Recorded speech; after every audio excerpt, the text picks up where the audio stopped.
आपल्याच class teacher मध्ये आहेत, क्लासमेट आहेत, त्याच्यामुळे थोडं दोन शब्द मी बोलणार. आता जसं मागाशी सांगितलं की बरेच लोक म्हणतात मी शेती करतो. शेती करताना ज्यांनी थोडंसं त्यांना आपण वाटलं की आपण कसं सांगायचं शेती करायची. मी अजूनही सांगतो की माझ्या घरी शेती कमी असल्यामुळे मी नोकरी करतो. माझ्या घरी जर भरपूर शेती असते तर मी डेफिनेटली शेतीच केली असते. असं कोणी समजू नका की मला शेती आहे आणि मी शेती करतो. आणि दुसरं असं एक उदाहरण मुलींसाठी मी सेट करतो की बऱ्याचशा मुली हेच सांगतात गृहिणी आहे किंवा मी घरीच आहे. माझी मिसेस, आता मी थोडं पर्सनल मध्ये जातो, माझी मिसेस पण BCA झालेली आहे आणि तिनेच माझ्या मिसेसच्या शिक्षणासाठी नोकरीला गेलो, ग्रॅज्युएशन कम्प्लीट केलं, परंतु तिला काही कारणास्तव पुढे जॉब करता नाही आला. त्याच्यानंतर ती आता माझं घर सांभाळते, मला 2 मुलं आहेत आणि त्या दोन्ही मुलांचा तिने हा विचार केला की कुठे आपण गृहिणी म्हणून, मी अजूनही सांगतो गृहिणी म्हणून तुम्ही कमी समजू नका.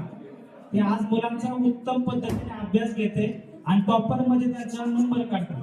म्हणजे याचा अर्थ असं नाही की आपण गृहिणी असतो म्हणून आपण घरचं.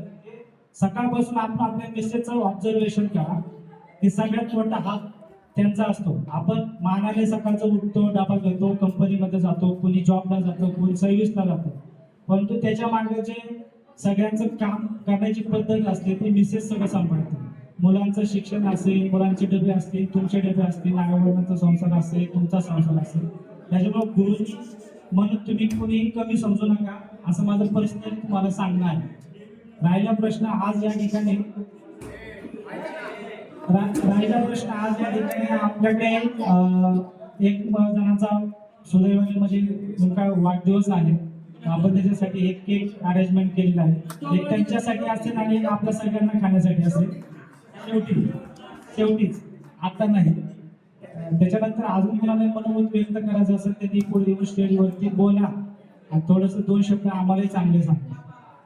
काही शब्द चुकले असतील तिथे माझी माघारी घेतो, सगळ्यांची मी माफी मागतो, सगळ्यांना धन्यवाद देतो की आज या ठिकाणी हा मेळावा सचिन आंबेडकरांचा मला फोन आला. ऍक्च्युली पहिल्यांदा मला कळलं नाही की हा फोन कोणाचा आहे आणि प्रत्येक जण आपल्या कामामध्ये बिझी असतो. त्यांनी थोडीशी ओळख सांगितल्यानंतर मला समजलं की चला आज आहे म्हणून मी आज या ठिकाणी उपस्थित राहिलो आणि सगळेजण या वेळात उपस्थित राहिल्याबद्दल सगळ्यांचे आभार.